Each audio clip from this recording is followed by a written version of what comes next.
So, John, I want you to take just a minute and introduce yourself and Sure. tell me what you do and about your family. Well, my name is John Curtis. I am the very lucky man to have been married to my wife, Kristen, for coming up on 9 years. We have two wonderful boys. William is 7 now, and our second one is Justin, and he is 4.5. And we have a third coming on the way and due in about 6 weeks. So Very we are excited about prepping that. for that for sure. And I have to selfishly say, I know when you got married because I was your wedding photographer. That's correct. And I have photographed your pregnancies and family ever since. Yeah, you've been around, I think, since pretty much since the inception. Yeah. I have to pump myself up because that's really special to me. And our boys are the same age. So having said that, it's really special because I met you guys on a professional level and now we're friends and it's just wonderful. Yeah, and our kids love each other and that's really cool. Yep. And I think one of the biggest things when we've talked about doing this is the father's perspective of postpartum. Yes, I want to know, and Kristen will have a chance to weigh in, so touch on that. But tell me first your experience of postpartum understanding before you had William. Yeah, and that postpartum for me was always kind of this, with my job in particular. So to refresh a little bit there too, like I have been in the fire service for the last 16 years. I've been a paramedic for 20 years, and currently I'm in a deputy chief position with South Metro Fire Rescue. So for me, really into my early to mid 20s, it was, that education was textbook based, right? It was like, this is a potential thing you might run into. It's when you start learning But about you did cover that in your training. Very little. I mean, very little. It was just kind of like a manifestation of, again, the potentials. 1,000 psychiatric differentials that we might go over to look at, during that initial education phase. So even all the way up towards William, that's kind of where my understanding was. And not ever having had children, right? It was always kind of on that worst case scenario end. And so that's kind of where my education was before it. And it was really not that in depth. It wasn't in the forefront of your mind necessarily. Did you feel like you ran into those kinds of things at work as a paramedic? Retrospectively, you look back and, again, I think in that business, in the first responder world or fire or paramedicine, like you're really privy to a really small percentage of people who get to experience that. Yeah. And what I mean by that is experience people in full-blown crises, right? That's why 911 normally is utilized. And so out of the gamut of different calls and incidents that you go on, every once in a while you come across something that's just tragic or horrible or just something you can't really fathom, and as your career goes on you get a little more accustomed to that.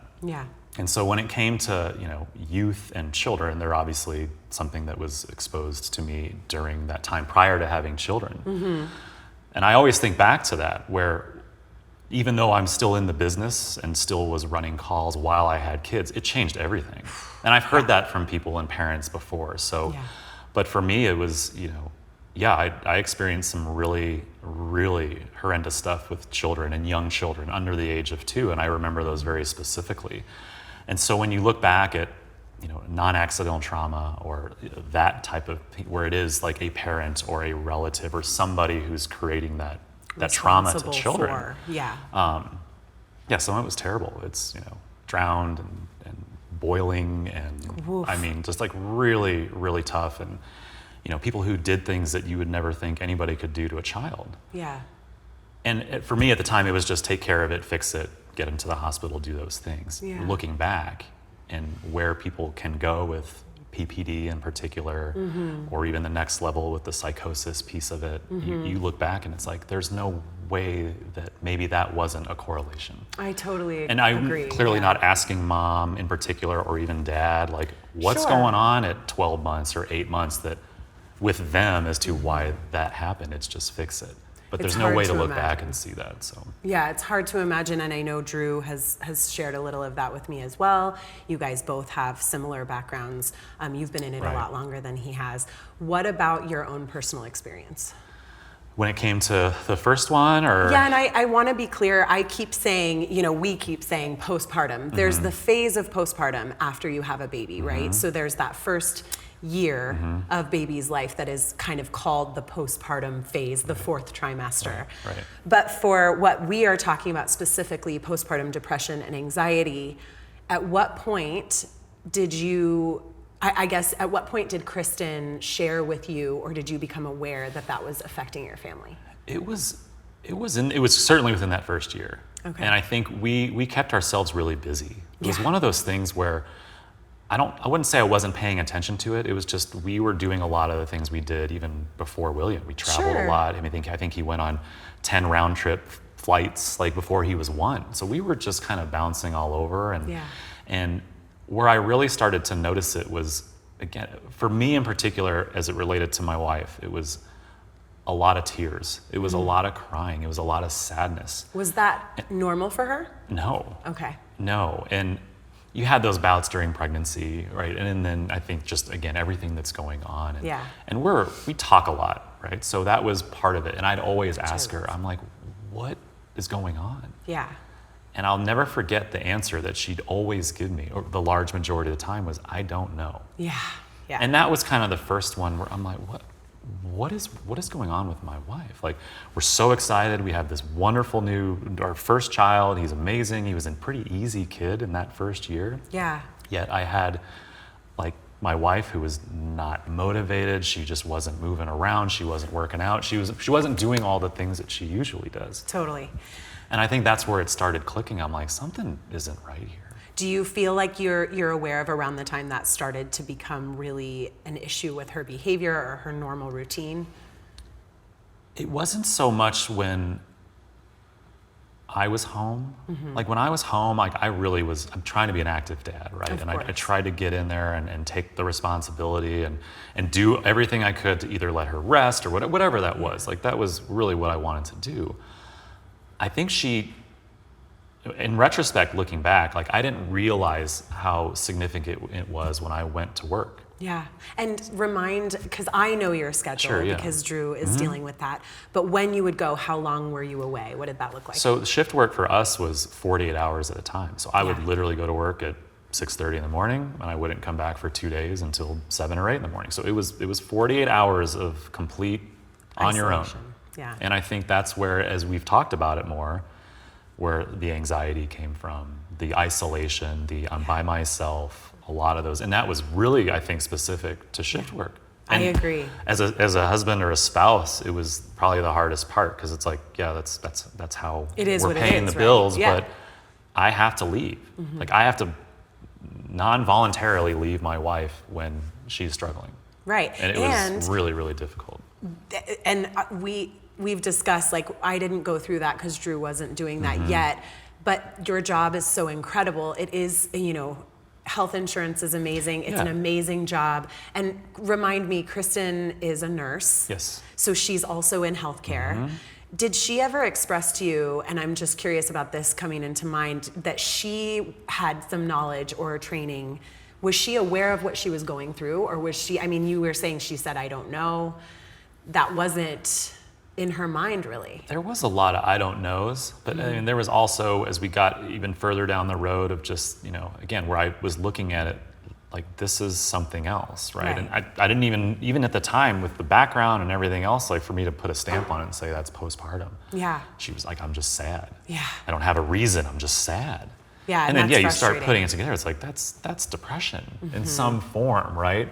And that was part of the miss for me. Was almost like, not that I didn't know enough about it. I just never really connected the dots to say this is postpartum depression, clear and obvious. Right. And it's something that's chemical. It's out of her control for the most part. Like we're trying to get her motivated to do the things that she usually did, and of course it affects me. Yeah. Like as a spouse, it's Hugely. like we're fixers, right? At least I feel like you want to fix things, whether that's something around the house or a car or helping a problem. your problem or a problem. And when I felt completely out of control or no control to be able to help fix that, it was the worst feeling ever.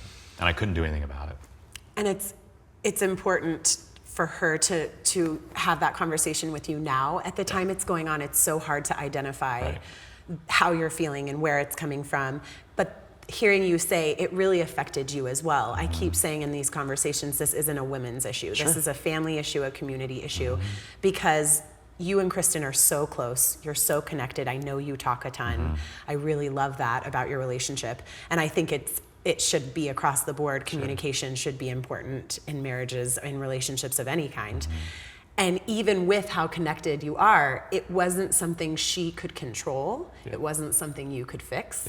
And it affected you. Did you feel, I guess, of course you felt connected to William.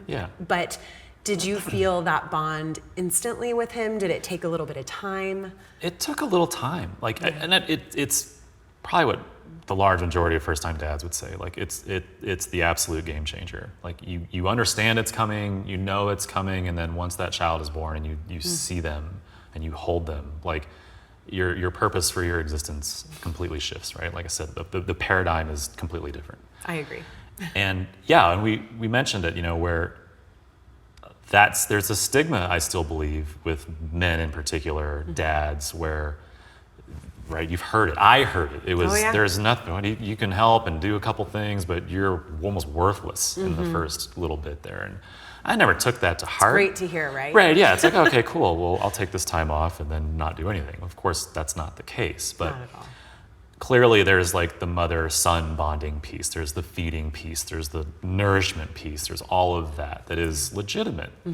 For me, it was like that safety component. It's like, I have to keep this child alive, right? And for me, with a long-term responsibility now, that's where that change came from. It wasn't I can just treat this person for 20 minutes, in the back of an ambulance and then just drop them off with somebody else. That's been my existence, right, with kids and stuff. So that changed a lot, but I certainly was anxious. And I think that was part of my own PTSD, like from work. And separate from. And I'll share this story because I remember being so distraught about it.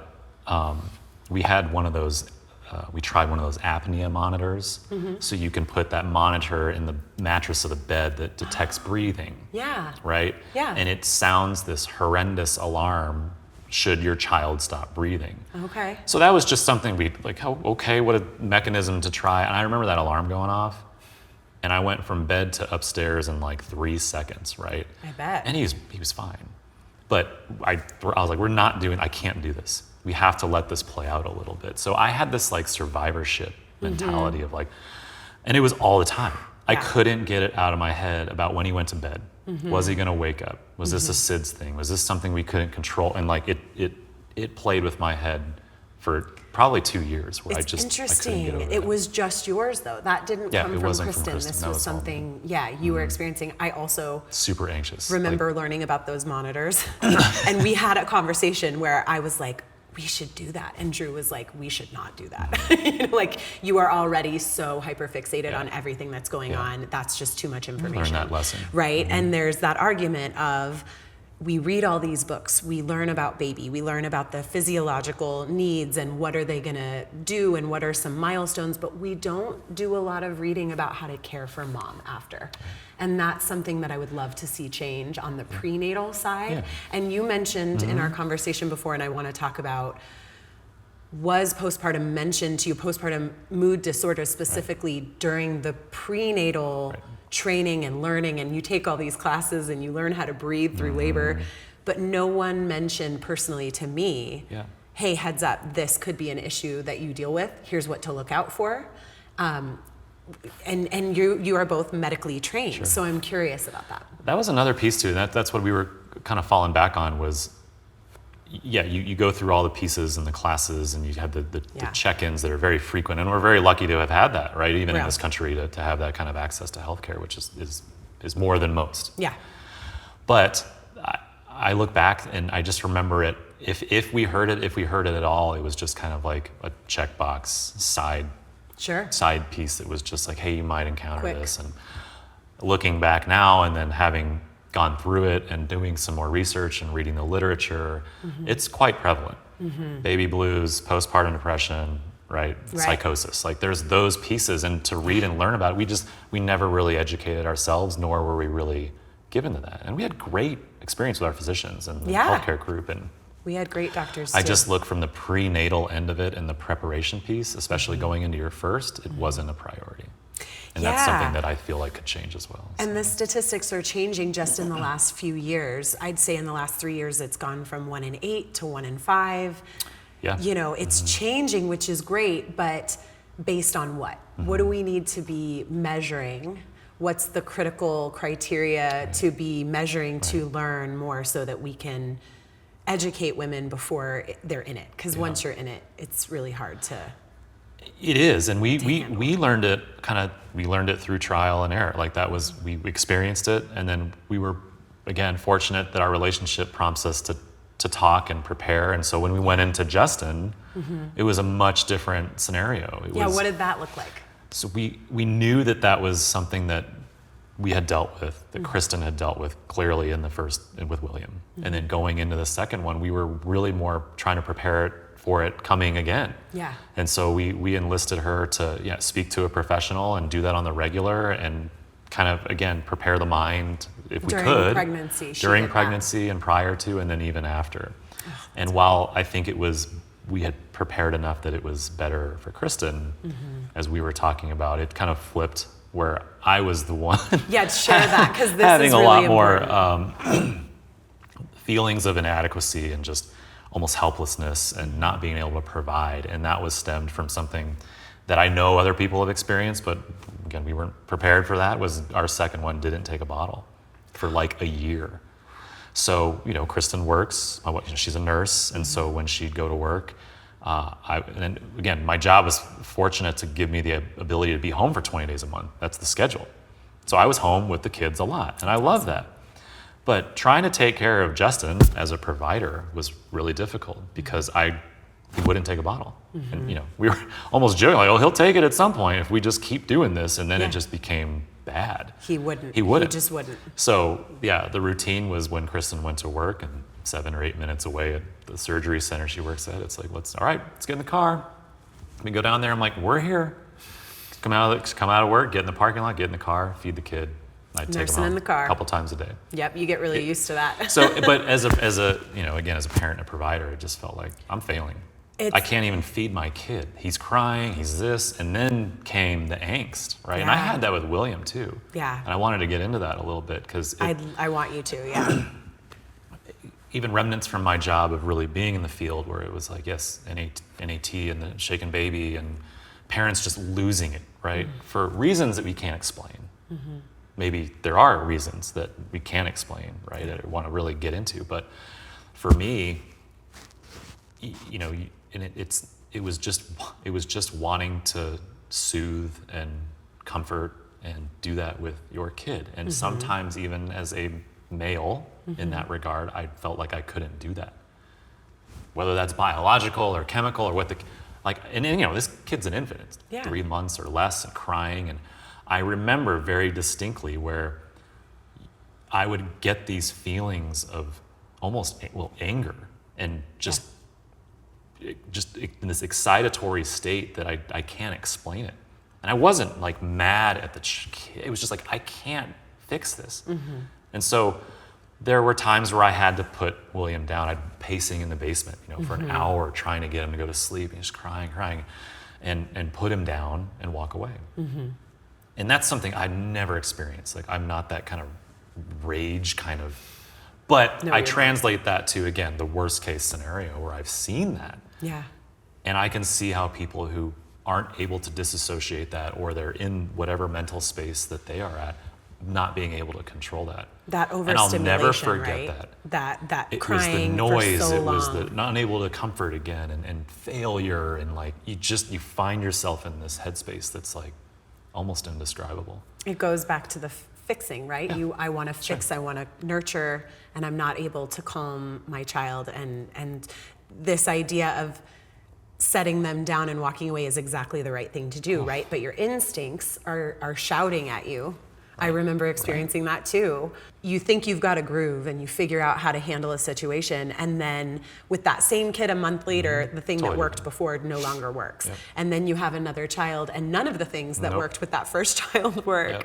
And I think there is a distinct difference between how women and men handle their emotions, and this idea of failure, like you're saying, it's not real. It's not a real thing, but yet we want so deeply to do the best job we can do with our kids and as parents and with our spouses. And I know that was probably really, really difficult.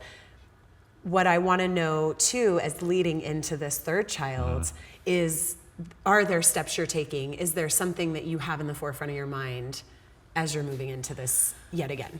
You know, I don't want to say it's just like old hat now, you know, for us, because it's like, oh, third kid, we've done this before, right? But even at the, you know, when we're talking about everything and all the preparation, right, of this baby coming, and it still hasn't quite been something we've fully addressed. Like, what do we do if this happens again? Like, is Kristen seeing someone? Not currently. Okay. We've discussed that possibility, but right now we're just kind of we're playing it a little bit by ear, but not totally immersing in it. But which I think you guys know what has worked. You have so much support among you. But you mentioned, you know, not having friends her age that were going through it. So talk to me a little bit about that and how that may have changed, because now I know her sister is a mom. And I think there's a huge difference between when William was born, because Kristen, I believe, was in her late 20s. Yeah. When William was born, and in her group of friends, she was the first. She didn't have, and they weren't really local. So she's from St. Louis, so she came here, you know, go to nursing school, all that, and she stayed here. So all of her core of like best friends, and besides her sister at the time, all of her family and friends were in St. Louis. Yeah. So she didn't have that association locally or even on the phone, where she could relate to anybody. She could call someone to really work through what she was doing. She had a couple, and that's where I know you guys certainly came to be really close. And that was, I think, a beautiful thing for her. Me too. And you. It was huge. But there was certainly that. There was the family dynamics of just being separated. There was friends. No one else really was sharing the same experiences. And that kind of, as we talked about, it just kind of drew her back even more. Of course. Feelings of isolation. No community, not no community, but not a community that knows kind of what she's going through, what experience she's having. Yep. And it is so unique. Yep.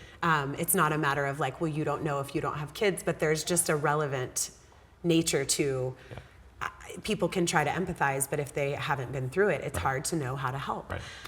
And that was, I will say, Kristen and I bonded a ton over that. I joke with you guys like aggressive affection, like I want to talk about all the things all the time. Yeah. And I was so grateful to Kristen for being receptive, to being open with me. Yep. I will say she was my perfect example. Also Jessica, who I spoke with yesterday, of when I opened up, and I was terrified. I was terrified to say like, oh, I'm struggling. I'm not loving every aspect of this. And I love that I have a child, and I wanted so badly to have a child, but I'm feeling really unsteady, and I'm not really feeling confident. My instincts are all wrong. Like I just, and I remember her being so warm and so, me too. And there's nothing more comforting than that. Yeah. Me too. I feel that, and you're not alone. And I will never forget and never lose that connection with her, of us both kind of getting emotional in my backyard, like sitting in chairs on my deck, kind of talking about like, okay, let me know how you're doing. I'll let you know how I'm doing. And it's just everything. That, it's everything. Was, the saying it out loud. And I think a lot of it going into baby number 3 here is changed, because her sister has 2 young ones, and they're a 5-minute walk from us. So great. She's still connected with you. She's got this group of friends now through, either work or church, or, that are all great moms and share a lot of information and talk. And now she's got this, and I'm so proud of her for doing that, where she's gone out and established that level of friendship and, kinship between the moms and just experiences. And that's something that was completely absent. I will be curious then to touch base with her after this baby comes and ask her how that feels different. It looks different, obviously, but how it feels different. and any advice she would have. One thing I want to ask so that I don't run out of time is, what do you wish as a dad, not on Kristen's end, just you, that you would have known before William was born? Oh boy. That's a tough one. I've asked that question, and you try to give best advice to like new dads too, because that's Totally. what would I have liked to really know? And I think that there's a level of the expectation that it's going to be perfect, right? Just needs to go out the window. Yes. And I think good to advice. be able to talk about how hard it's going to be is okay.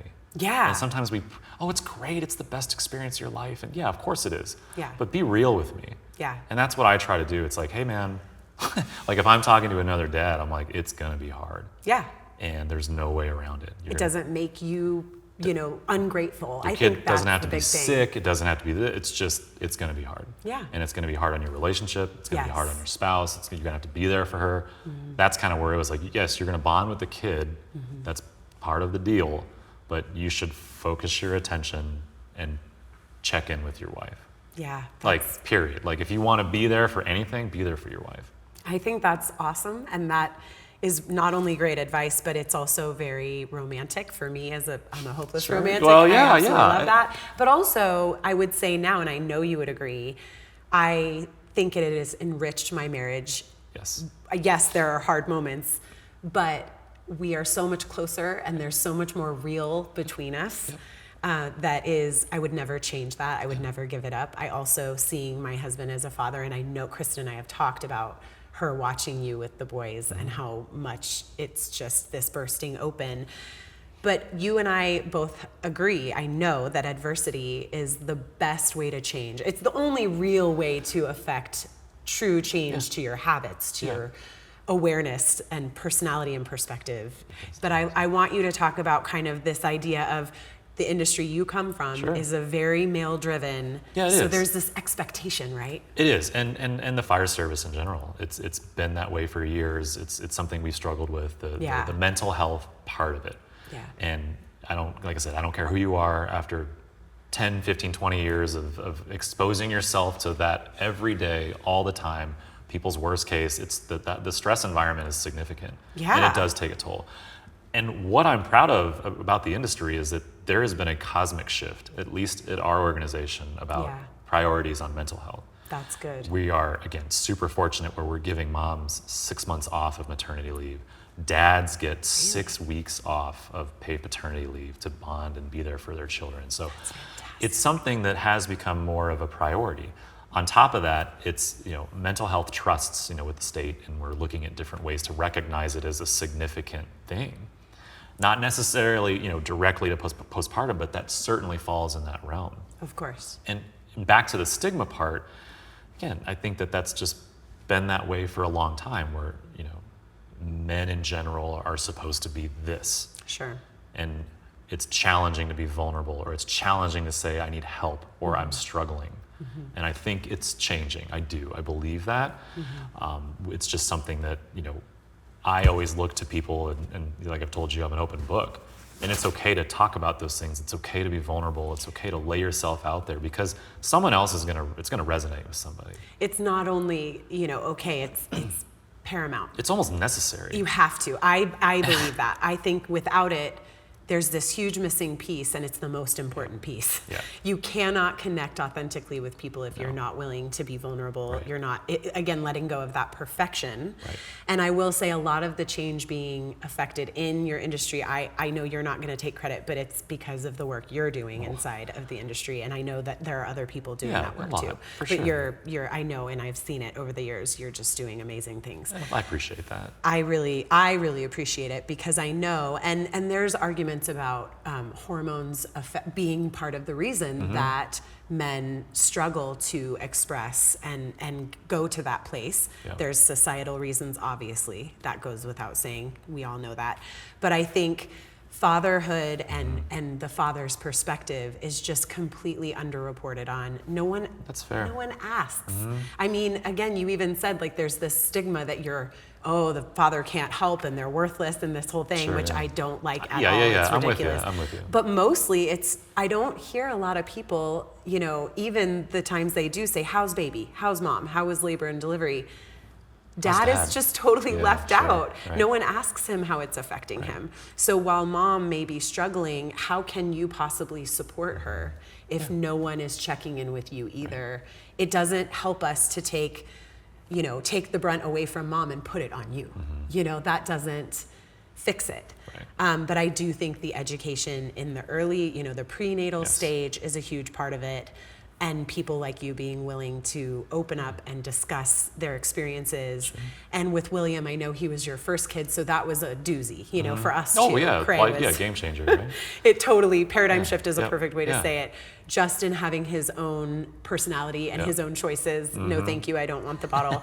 But I just think that, you being an open book, it's hugely helpful to helping other dads come forward and share their experiences. So thank you Absolutely. for being willing to do it. I'm and glad to. continuing to share it with me over time, because this is a Absolutely. long road, but we're digging in now. Yeah, and I hope and people got to know, it gets better. Like, It you does. do have to stay the course a little bit, but you got to be able to take the steps in between if you're struggling to say something. I agree. And that's it. And then I think the resources are emerging more, but we do have to do a better end, I think, Yeah. on the front end of really preparing both moms and dads. I'm for so glad what's you to said come. that, So- though. It does get better. The It last does, thing we yeah. want to It- do oh, gosh, is leave yeah. this Yeah, impression of right. don't do it. No. Yeah. It's the best Don't go thing. do It it. is the best thing. It's right, like hands down. It's Yeah. just something that, like you mentioned earlier, it's going to be hard. And, Yeah. But yeah, there's a light at the end. Just the in between, we got to be It's a little amazing. more open and honest about it. I agree. Thank you for sharing course. everything and for just being who you are. Yeah, of course. Thanks for inviting me. Yeah.